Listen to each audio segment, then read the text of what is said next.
मुझसे खुदावंद के जलाली और कुद्दूस नाम में आपको सलाम अर्ज़ करता हूँ।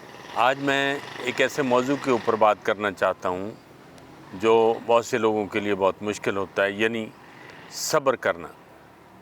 बेसब्रे लोग जल्दबाजी करते हैं, गुस्से में आते हैं, जब कुछ नहीं मिलता तो खुदा के साथ भी नाराज़ होना शुरू हो जाते हैं।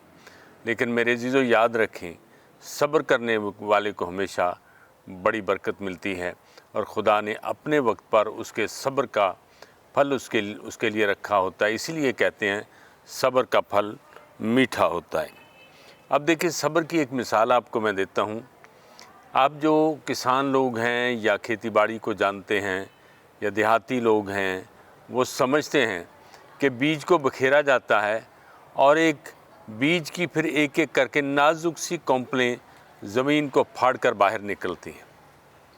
वो बड़ी ताकत के साथ हालांकि अगर उस कौंपल को थोड़ा सा हाथ से छू दिया जाए तो टूट सकती है, मगर वो भारी ज़मीन की उस तह को चीर कर बाहर निकल आती है और आखिरकार वो एक बहुत बड़ा पौधा बन जाता है, फसल बन जाती है और बहुतों के लिए खुशियों का सबब बनती है, इज़्ज़त पाती है।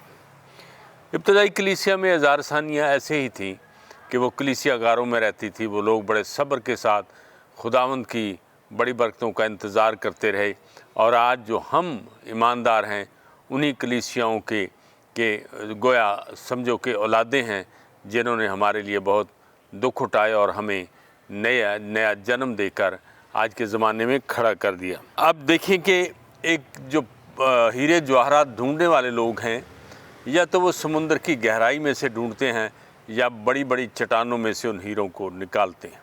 मेरा एक दोस्त है जिसका नाम कैनथ है। वो हीरे जवाहरात का काम करता है।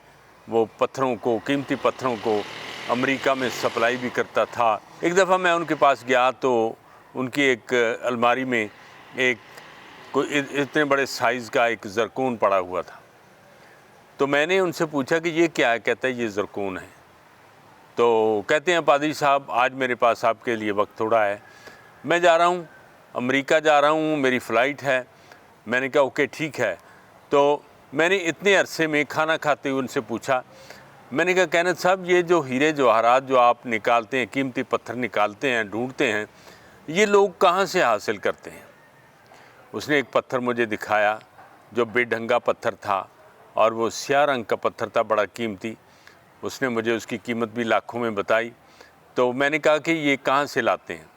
तो कहते हैं जो हीरे ढूंढने वाले लोग हैं वो चट्टानों को तलाश करते हैं, उन चट्टानों के ऊपर एक्सरे मशीनें लगाते हैं। ये चट्टानों के अंदर होते हैं, बड़ी भारी भारी चट्टानों के अंदर छुपे होते हैं। तो फिर मैंने कहा कि उन चट्टानों के साथ क्या सलूक करते हैं?